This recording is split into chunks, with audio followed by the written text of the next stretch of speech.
You know, you're asking me if I get sick of being a bodybuilder? Never. I mean, I love lifting weights. That's what I do. Let's go, Jay. Come on. Come on. Doc wins the show. Come on.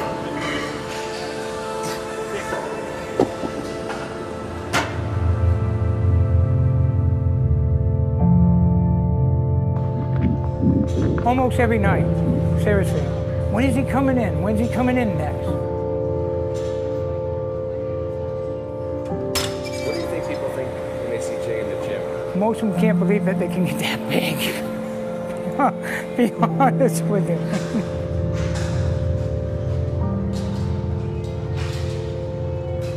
First time you see him, it's a lot of looks.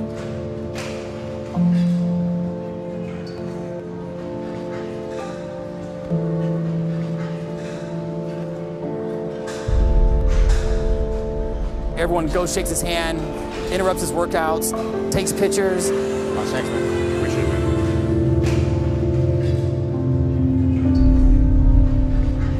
it. But Jay has never turned one person down ever to take a picture, to do an autograph, to talk to someone. He's always went out of his way to help everyone out. When Jay comes in, everyone wants to be like Jay. Not like Mike. Everyone wants to be like Jay. The biggest achievement that I never expected was to give the motivation to a lot of people when I was just trying to be motivated myself to go to the gym. You know, I train in public because I don't want to be surrounded and locked in the lifestyle to the extreme. I mean, I live in it day in, day out. You know, I'm cooking and training and never stepping out of the shoes of being who I am, and that's Jay Cutler, the bodybuilder. So for me, I have my own sanctuary, which is pretty much my office that, you know, here I look around at the achievements. I'm surrounded by what my life from the beginning to now has become. So for me, it's enough for me. And yes, I have some function equipment in the gym, like cardiovascular and that kind of things, which are necessary in the morning. I don't want to have to drive to the gym, so that allows me to be able to get in what I need to. And of course, I'd leave all the weights to the gym. They have the most weights. I like to do variety. You know, I move heavy dumbbells, so, you know, I work anywhere between 25 and to, you know, 160-pound dumbbells most often. So that'd be kind of a big collection to have in your home gym. And the way I look at it is I'm always going to weight train, but not to that extreme. You know, I think when I retire, I mean, throwing around 100-something pound dumbbells, I mean, that's probably not going to happen as much. So it's kind of pointless to build something that's not forever. You know, I think the biggest misconception is that we do things really extremely different. And that's not necessarily the case. I mean, it's very, very basic what a professional bodybuilder does. And I'm just speaking on my own behalf. I mean, I've been basic since the beginning. You know, I had a certain amount of genetics that I was blessed with. You know, I started on a specific diet. I stuck with the basics of training. I get a common question all the time. People approach me and they say, Jay, what's the secret? What's the secret? And there is no secret. The secret is progression, consistency, dedication, day in, day out. There's certain body parts I do like to train harder. You know, I might train arms a little lighter, whereas, you know, back training, leg training is a lot heavier and harder. What I like to usually do is structured, you know, rest days around those training days because sometimes they can be pretty intense. Anyone asks me, what are you training tomorrow? I usually have an idea, but if they ask me what time, I couldn't even tell you the time I wake up in the morning, what time I'll go to the gym. And if I tell you a time, even an hour before, I'll never be on time. That's how I work. I don't have really scheduled training partners. I have people that pick up and train with me here and there. They kind of know just I'm on call and, you know, just let me know an hour before so of course they can get food in and get the training and where to meet me. I'm done there. Let's do some dumbbells. Okay. It's different when you don't have a team. you know, have a structure where it's like, you know, a time schedule where you're expecting people to show up, or some place is going to be open. Vegas, I mean, that's why I train here. It's the best place to train. It's like an athlete's playground here, pretty much. I mean, we train 24 hours a day and eat 24 hours, and I mean, there's no weather variables. Everything is just in tune with what you're trying to do, because you can just make it any kind of structure you want, and the result will be the same each day. Every day's similar. I mean, I don't listen to music, so like you hear these stories about guys listening to music, getting amped up and going. And for me, it's not really an emotional thing, where I'm very driven to do what I do, and I realize the job on hand, so I don't need that extra anger or any kind of frustration to train any harder. You know, I surround myself with people sometimes. If I need extra motivation, I'll get someone to go in the gym and push me. I get some people to pick up some weights sometimes. All right, one more set with that 10 on. Well, I'm gonna do one more set with that 10. Everyone knows what I do in the gym. You know, everyone always trains harder than you, no matter what I train as hard as him. I could be his size if I trained, you know, if I had the opportunity to not work and go to the gym. So you can never teach anyone training advice. I mean, we talk about spending money for food and all this other stuff. I mean, I spend $1,000 a week on tissue work. It's crazy. Anyone that lifts weights, you're tearing down muscle tissue, so you're going to have breakdown of the tissue that's going to get adhesed to other tissue. So what we're trying to do is take the stress off that muscle, keep the muscle healthy and, of course, flexible, pliable, and it's going to help with muscle growth, it's going to help with flexibility, and it's going to help avoid any injuries and even fix injuries. When something's so tight, you're not going to get the blood in there like you need to. And that's what happens, like with a lot, like my hamstrings get super tight. So when I train my hamstrings, I don't get the pump that I might get when I do chest or whatever else. You have super tight muscles and no flexibility and no stretching, your muscles aren't going to grow. This is going to help with all that. This guy's I think he's a chiropractor by trade, but he's a specialist in this active release. I mean, he's probably the guy in Vegas that, I mean, I've been going to him since 2003 or 4. Has he been a staple of my success in my career? Absolutely.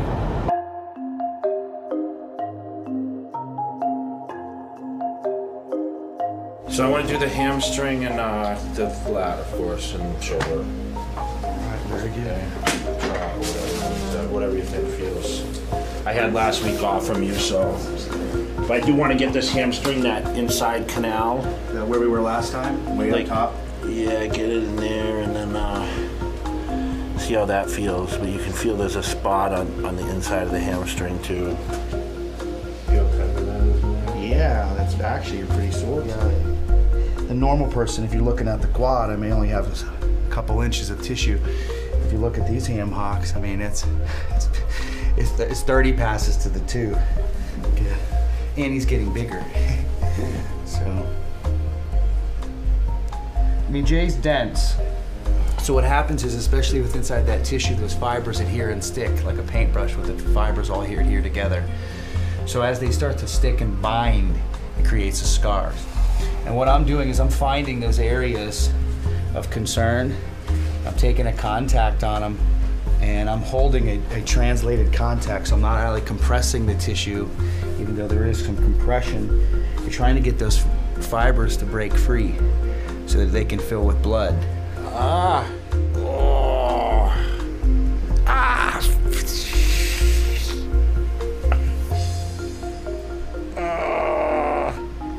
Oh my goodness. Oh my goodness. Oh, right there. Oh. You have to laugh, it hurts so much, you know? That felt amazing, though. As much as it hurt. The biggest and most impressive thing is that each year it gets better. I deal with a lot of world-class athletes, thousands. You know, a lot of guys post-season, there's a big change in their physique. Jay stays pretty much a specimen, if you will, year-round, looking great. Right in there, bud. Yeah. Is it the hamstring? Yeah, that's a hamstring with a little bit of adductor. Good, come back. I don't know what that looks like on camera, but it's like... I can tell by how hard he's working. But when you raise your head, there's things like that hurt. we've discussed this, the necessity of certain areas of my body, and he's like, you know, a lot of places where people won't, you know, go to really relieve what stuck, you know. He's like, well, you have to get in certain places. It may not be the most comfortable, but You got to put in the time, and he does that, whether it be my table or the gym. I mean, you have to have a pretty trained eye to even see some of the areas of major injury. And Jay's had his fair share of injury. He's worked through it. If you were to look at the recovery rate in which he had on the bicep, you know, it's a little bit of luck, great surgical, but great rehabilitative effort. I mean, just sometimes that you can't rehab. It's like putting together two ends of a paintbrush. That's a feat, man, right there. That's a huge feat. see where it tore? You can see a little bit when I do a front lat for it. See that indent? You can't see it as... You can see in the right light. When you get under the stage lights, you can see it. Because the belly tore too. That's why they told me you'll never have flexion in your arm again. That's why I said I'm never going to compete again. They told me it would never be hard, it would be soft. So when it healed, the guy's like, I don't know how it healed, but he said we tied it super tight, so let's hope that it heals right, and it healed okay. And it was hard as a rock, like right after. It made it bigger, so now I gotta, the other ones, this one's gonna be bigger now. Go, up, yeah! Push it. The unique thing about me is I don't have a set schedule, so it really varies on day to day how I feel, and when I train is determined on how my body feels. Typically, I go by the basic guidelines is I try to eat 3 or 4 meals before I train for sure. Most importantly is my sleep. I need to make sure that I sleep enough, which is really only about 5 hours a night, 4 to 5 hours. But typically, I train really, really late. I avoid the crowds. I don't go by any set schedule, and I don't train on a specific body part schedule. I just train specifically how my body tells me that I need to. So if I'm scheduled to do back or chest on a certain day, I might switch it and do legs. Sometimes I group body parts differently. It kind of go by feel. If I'm really sore, I'll take a day off. I don't have a set day off schedule. Like most people take a Sunday off. I don't do that. I just regularly go by feel, and that's helped me gain great success all the way along my career. It seemed to be the best thing for me. Up, back! Let's go. Up, back!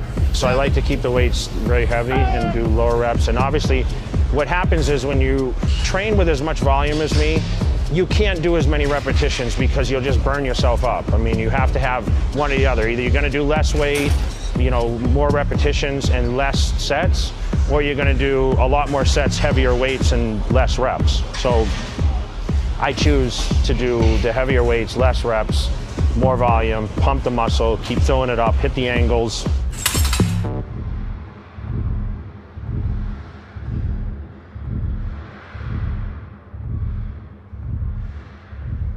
I wanted to have, obviously, freakish body parts. It was never really like, I want all eyes on me type of thing. It was never an ego, I want everyone to notice me. I wanted to look presentable where I walked around when I wasn't in contest shape and I just was big and round and people admired the muscles. I think pretty much I've secured the legacy on the competition stage. I really don't have any real specific goals as far as my physique, as far as, you know, I'm not going in the gym and saying, well, you know, I need to have my legs 2 inches bigger or anything like that. I think, you know, with me, it's more on the aspect of the legacy of Jay Cutler and where it's going to go from here. That creates the show. Come on. Let's go, Jay. Come on. Suck it up, suck it up, suck it up, suck it up. Mentally, you have to be, I think, a little crazy. People approach me and they say, Jay, what's the secret? What's the secret?